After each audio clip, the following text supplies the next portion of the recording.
భారతదేశంలో కులాల వారీగా, మతాల వారీగా, ప్రాంతాల వారీగా విడగొట్టి పరిపాలించాలన్నటువంటి బీజేపీ ప్రభుత్వం ఒక దురుద్దేశాన్ని ఎండగట్టడానికి భారతదేశం కన్యాకుమారి నుంచి కాశ్మీర్ వరకు దాదాపు 3600 కిలోమీటర్లు పాదయాత్ర, భారత్ జోడో పాదయాత్ర చేపడుతున్న మా ప్రియతమ నాయకులు రాహుల్ గాంధీ గారికి మద్దతు తెలపడానికి, అదేవిధంగా ఆంధ్రప్రదేశ్ రాష్ట్రంలో రానున్న 18, 19, 20, 21 4 రోజులు కర్నూలు జిల్లాలో ప్రవేశించి మంత్రాలయం దగ్గర, మాధవరం దగ్గర, తుంగభద్రలో కర్ణాటకలోకి మళ్ళీ చేరుకోవడం జరుగుతుంది.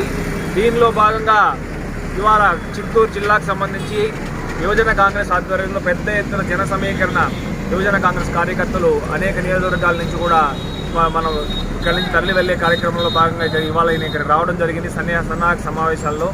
కనుక పెద్ద ఎత్తున కాంగ్రెస్ కార్యకర్తలు, ప్రజలు భాగస్వామ్యమై యువజన కాంగ్రెస్ కార్యకర్తలు అందరూ కూడా ఈ కార్యక్రమాన్ని రాహుల్ గాంధీ గారి పాదయాత్రను ఆంధ్రప్రదేశ్ రాష్ట్రంలో విజయవంతం చేయాలని మీ ద్వారా ప్రజలందరూ కూడా విజ్ఞప్తి చేస్తూ, అదేవిధంగా రాహుల్ గాంధీ గారిని ప్రధానమంత్రి చేయాలని ఈ 2024 ఎన్నికల్లో రాహుల్ గాంధీ ప్రధానమంత్రి చేయడమే లక్ష్యంగా యువజన కాంగ్రెస్ పనిచేస్తుందని కూడా ఈ సందర్భంగా తెలియజేస్తూ సెలవు తీసుకుంటాం.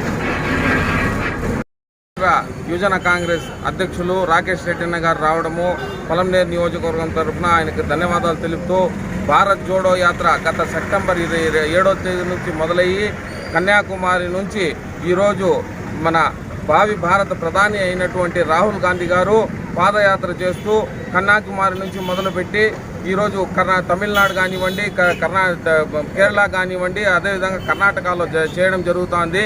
అనేక విధాలుగా భారతదేశంలో పేద ప్రజల సంక్షేమం, అభివృద్ధి కోసం పాటుపడే కాంగ్రెస్ పార్టీ ఈరోజు రాహుల్ గాంధీ గారు ఈ పాదయాత్రలో మహిళలకు సంతోషించదగ్గ విషయం ఏమంటే 500 రూపాయలకే గ్యాస్ ఇవ్వడం జరుగుతుందనేటటువంటి హామీ, అదేవిధంగా న్యాయపత్తు పేద వర్గాలకి 6000 రూపాయలు నెలకి ఇవ్వడం జరుగుతుంది. అదేవిధంగా మన రాష్ట్రంలో రైతుల రుణమాఫీ 3 లక్షల ప్రకటించడం జరిగింది.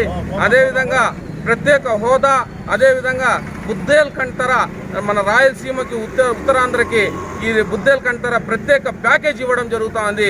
ఇవన్నీ కూడా రాహుల్ గాంధీ గారు 2024లో ప్రధానమంత్రి అయితే ఖచ్చితంగా రాష్ట్రానికి అభివృద్ధి పథంలో నడిపిస్తారనేటటువంటి ఆశాభావంతో ఈరోజు రాష్ట్ర యువజన కాంగ్రెస్ మొత్తం రాకేష్ రెడ్డి అన్న గారి నాయకత్వంలో ఒక సైనికుల్లా పోరాడి రాహుల్ గాంధీ గారిని ప్రధాని చేయుటకు మేము శక్తి వంచన కృషి చేస్తామనేసి ఈ సందర్భంగా తెలియజేసుకుంటున్నాం. అదేవిధంగా మన 18వ తేదీ, 19వ తేదీ, 20వ తేదీ డి హరేహళ్ నుంచి అనంతపూర్లో రాహుల్ గాంధీ గారు 4-5 రోజులు పాదయాత్ర చేయడం జరుగుతుంది. కావున మేమందరూ కూడా పొలంనేరు నియోజకవర్గం నుంచి కార్యకర్తలు, ప్రజలందరూ కూడా ఆయనకు మద్దతు తెలిపి జయప్రదం చేయాలనేసి ఈ సందర్భంగా తెలియజేసుకుంటున్నాం.